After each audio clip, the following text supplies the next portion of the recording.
Bonjour à toutes et à tous, donc heureux de vous retrouver comme d'habitude sur votre rubrique éducative. C'est Idriss Lawali Abdou, concepteur de l'application Karatu Postbac. Donc toujours là pour vous accompagner, vous aider, vous inspirer avec les exemples de parcours qui passent sur cette rubrique. Donc aujourd'hui, on va aller découvrir un nouveau métier. Donc vous allez certainement rester jusqu'au bout, jusqu'à la fin de la vidéo et vous nous direz ce que vous avez retenu de ce métier qu'on va vous présenter, notamment lié au traitement d'images, un peu de robotique. Il vous en dira beaucoup plus. Donc, sans plus tarder, on va aller le découvrir. Mais si vous êtes là pour la première fois, c'est le moment de vous abonner. On grandit ensemble. Donc, pour faire avancer cette chaîne, il faut vous abonner, liker les contenus, partager les contenus, mais surtout visionner les vidéos jusqu'à la fin. En tout cas, et nous dire aussi en commentaire, faire des feedbacks et comme ça, on avance tous ensemble, on grandit ensemble, on s'améliore ensemble. Donc, sans plus tarder, je ne vais pas beaucoup parler. On va aller découvrir notre invité. Allez, on y va.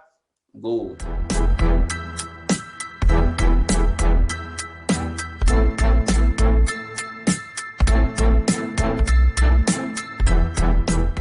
Bonjour Aboubakar. Bonjour Idriss, Comment vas-tu? je vais très bien et toi? Ça va aussi. En tout cas, merci d'avoir du coup voulu partager aujourd'hui ton parcours avec ceux qui nous regardent pour les motiver. Je sais que tu es assez occupé, donc merci pour ce temps-là. Non, mais merci à toi, c'est moi qui te remercie Idriss de me donner l'occasion de présenter mon métier. Merci beaucoup et merci pour tout ce que tu fais. Avec plaisir, avec plaisir. Donc, sans plus tarder, on va te découvrir. Est-ce que tu peux parler de toi, de nous dire ce que tu fais? Alors, du coup, moi, c'est Haruna Saïbou Aboubakar et je suis, on va dire, ingénieur en vision industrielle et innovation. Et j'ai une double, voire une triple casquette en robotique et informatique industrielle, du coup. D'accord, d'accord. On va aller en détail découvrir tout ça tout doucement. Donc, déjà, on va revenir à... Est-ce que tu peux nous parler de ton parcours académique? Oui, alors, si tu me permets, Idriss, je ne vais pas commencer tout de suite après le bac. Je vais commencer vraiment depuis le début. Après, à la fin de la vidéo, certainement qu'on comprendra pourquoi. Alors, j'ai fait mon école primaire euh, au quartier, un quartier de Niamey, un quartier populaire de Niamey, il s'appelle le quartier Talagué. Mon école primaire, c'est Talagué 3. Et puis après le primaire, j'ai fait mon collège dans un collège qui est le CEG 10 vers route Flingué, vers Ouadata, toujours un quartier un peu populaire de Niamey. Et puis à la suite de ça, je fais mon lycée au lycée Cassé de Niamey. Et puis bon, après mon bac, j'ai eu une bourse d'études, une bourse de coopération pour continuer mes études au Maroc où j'ai été pour faire la physique. Donc, j'ai fait un bac mathématiques physique, un bac C. Après, j'ai fait du coup une licence en physique et puis j'ai enchaîné en master 1 télécommunications parce qu'il se trouvait qu'en fait, il y avait les télécommunications qui étaient un peu intégrées au département de physique de ma faculté. Donc, c'était plutôt le parcours naturel de physique aller vers les télécoms. Et puis de là, après ce master 1-là, je suis venu en France pour refaire un master en télécommunications, multimédia et réseau. Et du coup, j'ai fait ce master-là qui avait le côté télécom, c'est plutôt un peu orienté traitement du signal sans fil, donc tout ce qui est transmission sans fil et tout ça. Et puis, il y avait une partie, en fait, dans ce labo-là, une équipe qui était dédiée au traitement de l'image et de la vidéo. Du coup, c'est ça qui faisait la partie un peu multimédia. Et du coup, au final, à l'issue de ce master-là, parce que j'ai aussi beaucoup apprécié le côté traitement de l'image, multimédia et tout ça, j'ai continué mes études en thèse en traitement du signal et de l'image. Et du coup, j'ai fait un doctorat sur le traitement de l'image. Je sais pas, et puis à la D'accord, du suite. coup, on peut dire docteur en fait. On peut dire docteur. Mais du coup, qu'est-ce qui t'a inspiré en fait, toi, à aller vers ce domaine-là, mais surtout aussi à aller jusqu'au doctorat, du coup? Alors, vraiment pour comprendre en fait ce qui m'a amené vers ce domaine au final du traitement de signal et de l'image, il faut vraiment suivre un peu le signal en soi. J'ai fait une licence en physique et au final, enfin, on pense que la physique, c'est voilà, c'est vraiment tout ce qui ça va nous amener que sur de la science fondamentale et voilà quoi, tout ce De qui est l'enseignement, voilà, de finalement. l'enseignement aussi, beaucoup.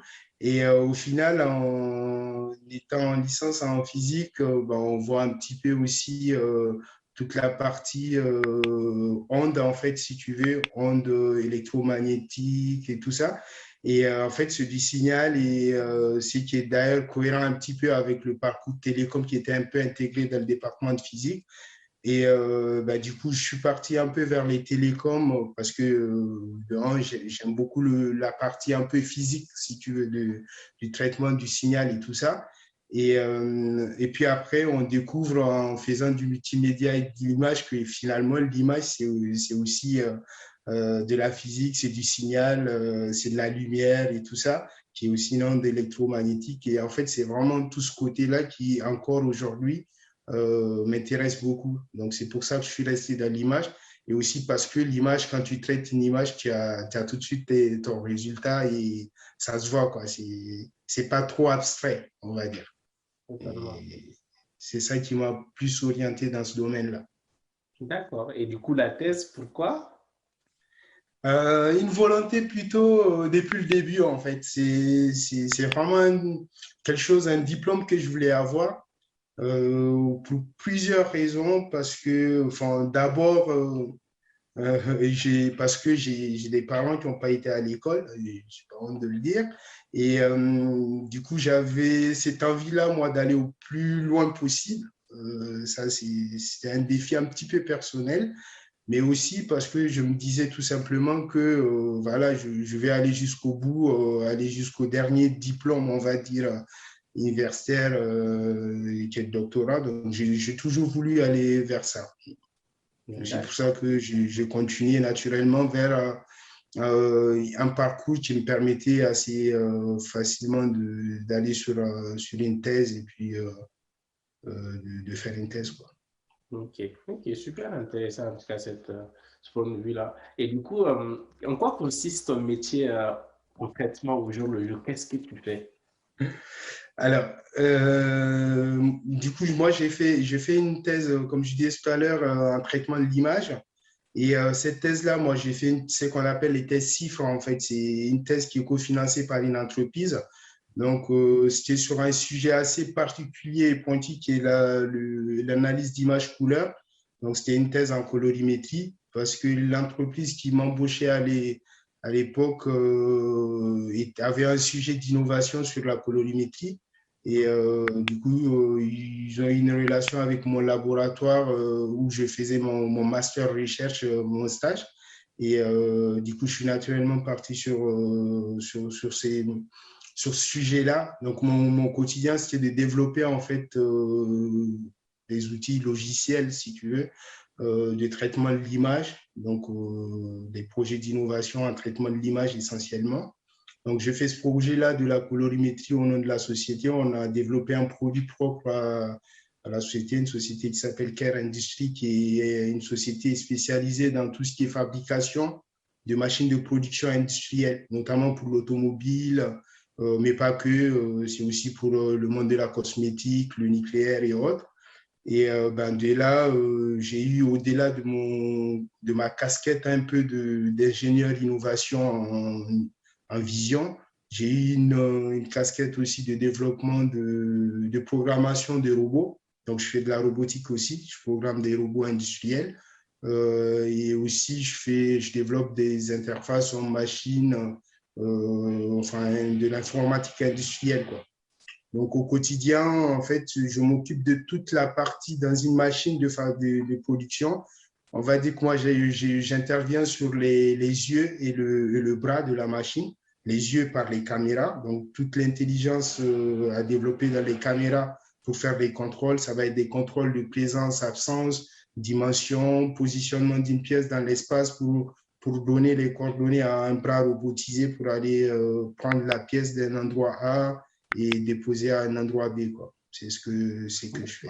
C'est un peu quasiment l'intelligence du robot, quand même, on dirait. En fait, tu développes l'intelligence du robot qui lui permet de détecter des contours, du coup. C'est un peu ça, parce que je l'ai un tout petit peu fait à l'école, du coup, j'essaie de me rappeler un peu ce qu'on a fait, des détections de contours et aussi après les mouvements. C'est super intéressant. Moi, j'ai aimé quand j'étais à l'école d'ingénieur, du coup, quand on faisait un peu de la programmation. Ouais.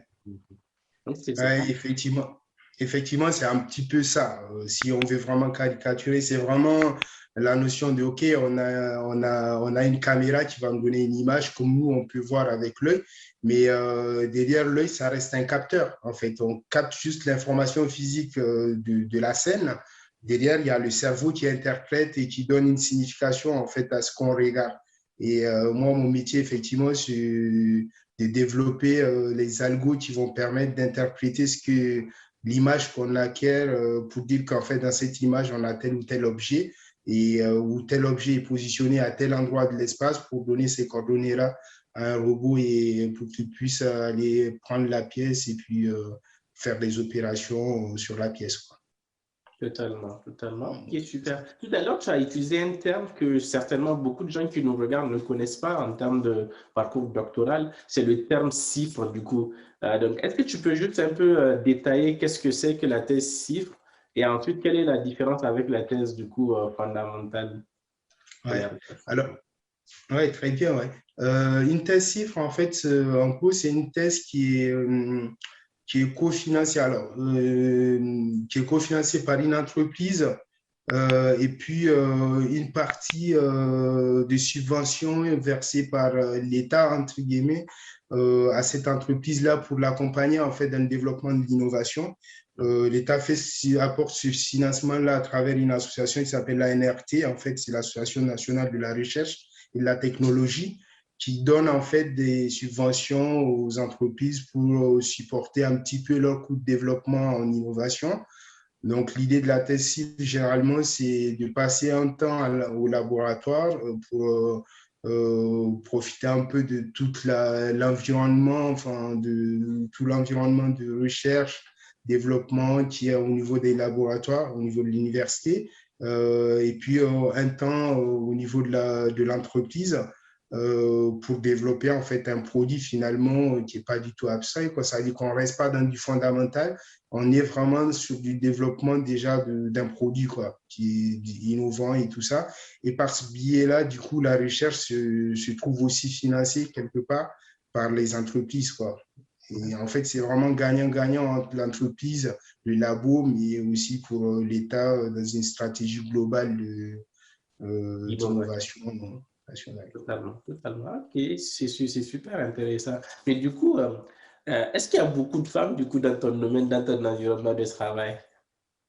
Ah oui, alors, je dirais qu'il y a deux parties. Alors, quand j'étais au labo, on avait plutôt beaucoup de femmes sur la partie vraiment traitement de l'image et tout ça. Je pense qu'on était quasi paritaire, sinon peut-être même plus de filles. On a beaucoup de filles enfin de femmes qui travaillent dans ce domaine-là. Mais par contre, dans le monde industriel, il y a malheureusement très peu. Ça veut dire que moi, je suis parti parce que j'ai fait une thèse CIFRE en lien avec l'industrie. Je suis naturellement parti vers le monde industriel et j'y suis resté.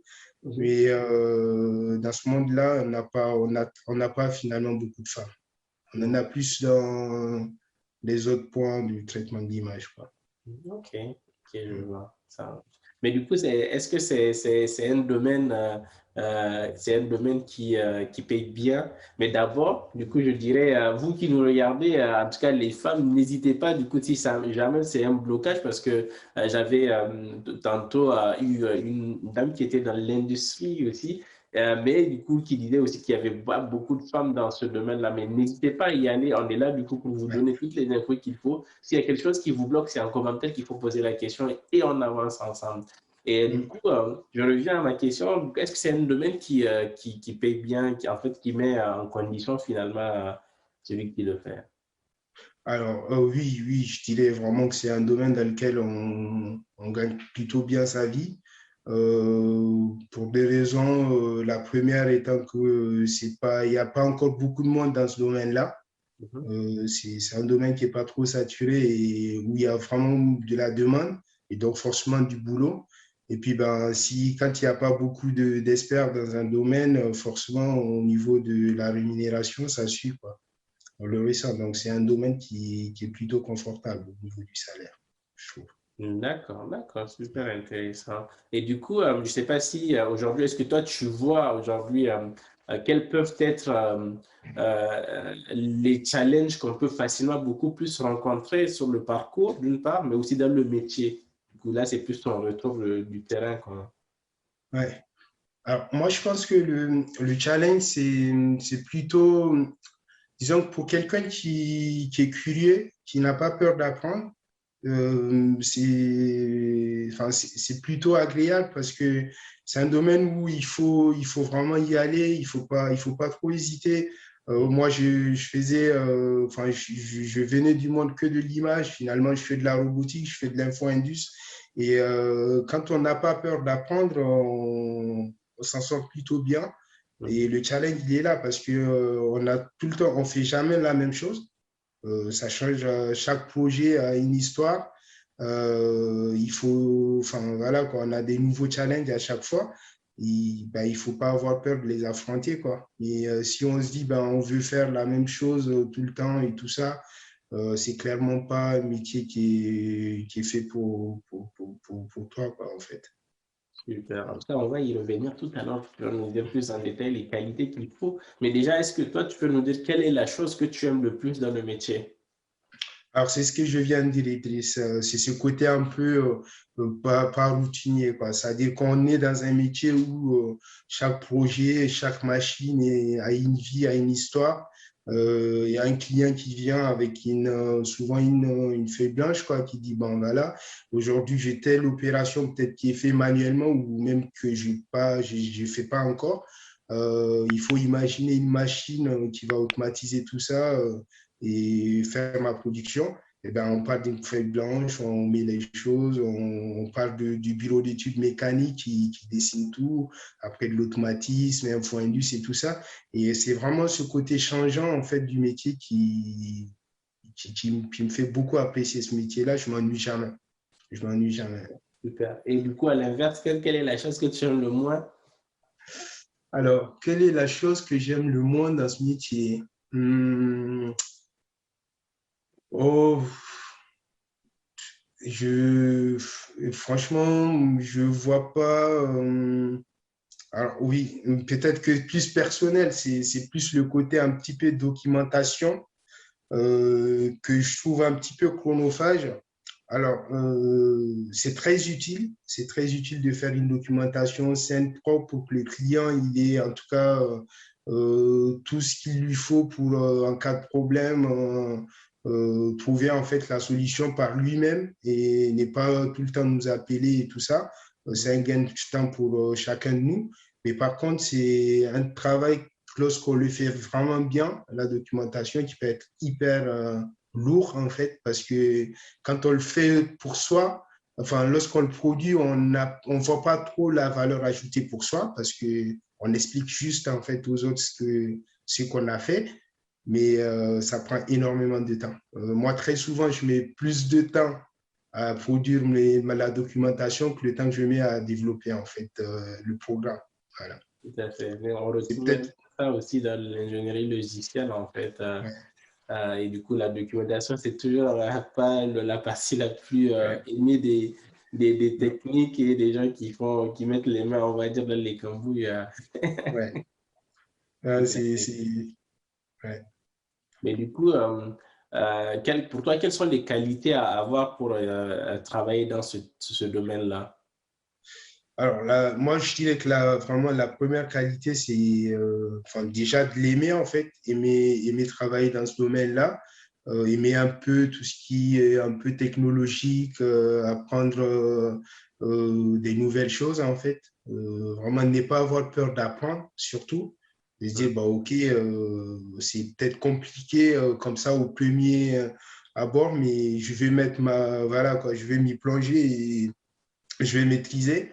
Je pense que c'est une des premières qualités à avoir dans ce métier-là parce que comme je te disais tantôt, c'est un métier qui est assez, qui change en fait, où toutes les technologies évoluent et tout ça. Il faut se mettre à jour tout le temps. Et puis, ben, le classique, hein, il faut être rigoureux parce que dans le côté, on développe, on programme un robot, par exemple. Ben, un robot, c'est quelque chose quand même qui peut faire mal, qui manipule aussi des pièces qui coûtent extrêmement cher de fois. Ben, il faut pas faire des mauvaises manip et casser quelque chose, quoi, ou faire du mal à un humain, quoi. Et donc, il y a forcément le côté rigueur.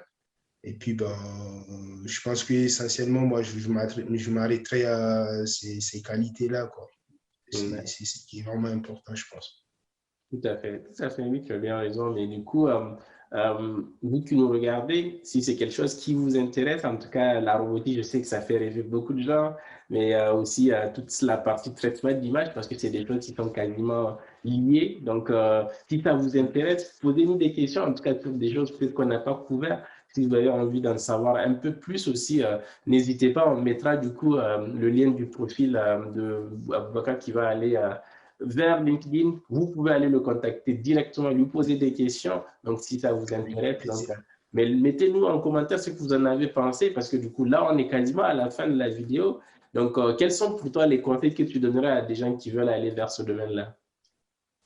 Alors, le conseil que moi, je donnerais aux gens, c'est de beaucoup s'intéresser en fait à tout ce qui est bas niveau. C'est-à-dire qu'aujourd'hui, enfin, tout ce qui est vraiment les fondamentaux, si tu veux, là, aux maths, physique et autres, pour quelqu'un qui veut vraiment venir dans ce domaine-là, je pense que c'est un plus de maîtriser un peu les bases mathématiques, un petit peu physique, signal et tout ça. Parce que même si on reste souvent sur des outils qui sont aboutis, où on a des réglages et autres à faire, il faut savoir, en fait, il ne faut pas les utiliser comme des boîtes noires. C'est-à-dire qu'aujourd'hui, tu pars dans le domaine de la vision, tu as beaucoup de fournisseurs qui vont nous présenter des logiciels qui nous permettent de faire tel ou tel contrôle. Et sur ces logiciels-là, effectivement, souvent, on va avoir des seuils à ajuster et tout ça. Mais il faut vraiment comprendre la théorie qui est derrière. Pourquoi, enfin, comment je peux faire évoluer tel seuil et quel est l'impact que ça peut faire.